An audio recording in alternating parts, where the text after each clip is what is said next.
Welcome back. I'm meteorologist Jake DeReese here with a look at today's high temps. Still pretty bitter cold out, especially this morning, but later into the afternoon, daytime highs are only going to reach into the mid-teens. Similar to yesterday, we're looking at 14 degrees, increasing clouds, a small chance for some of that lake effect snow to make it into our neighborhoods this afternoon. If it does, we're not looking at any major impacts. Winds still out of the west, but not as elevated as they were yesterday. Where we should be for this time of year is 34 degrees as our average high. That's going to continue to warm as we continue to wrap up the month of February. We should be at 38 degrees by the time we reach the 28th. But let's break down this pattern. We have high pressure here that is filtering in this colder Arctic air into our neighborhoods. That's going to continue to dip into the central United States as we go throughout the week. And since the state of Michigan is out ahead of this system, we're going to be seeing that colder air filter in for the really entire week. We're going to be dealing with well below average temperatures. Notice though, however, high pressure is going to start to make its way off to the east,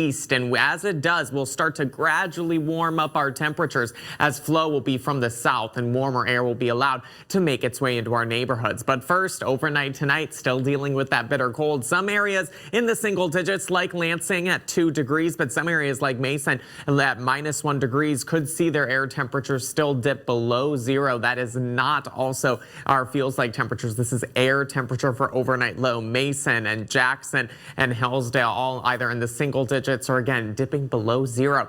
If we look at our feels like temperatures into the afternoon, we have a good chance today to see across the board our feels like temperatures even in the afternoon below 0 degrees, and that's going to continue overnight tonight into tomorrow morning as well. As we're looking at 8 a.m. Wednesday, some areas 10 below zero as we start the day for feels like temperatures. So definitely a bitter cold as we start the day and really as we start this week. Again, we'll see improvements as we continue on, but we're still tracking well below average temperatures. And we're also still watching lake effect snow. This is 3 p.m. today. We still could see some of these showers make their way into our neighborhoods with still winds out of the west. However, similar to yesterday, if we do see any of that snow, we're not looking at any major impacts here. If you find yourself within one of those lake effect bands, you could see some reduced visibilities and slick spots, but no high snow accumulations are expected. Now, we're also going to be watching for another round of snow moving in Wednesday evening into Thursday morning. You can see it moving in here into our neighborhoods at 6 a.m. on Thursday. This system doesn't look to pack a punch either. We'll be watching it very carefully, but if you're in the mood for good news this morning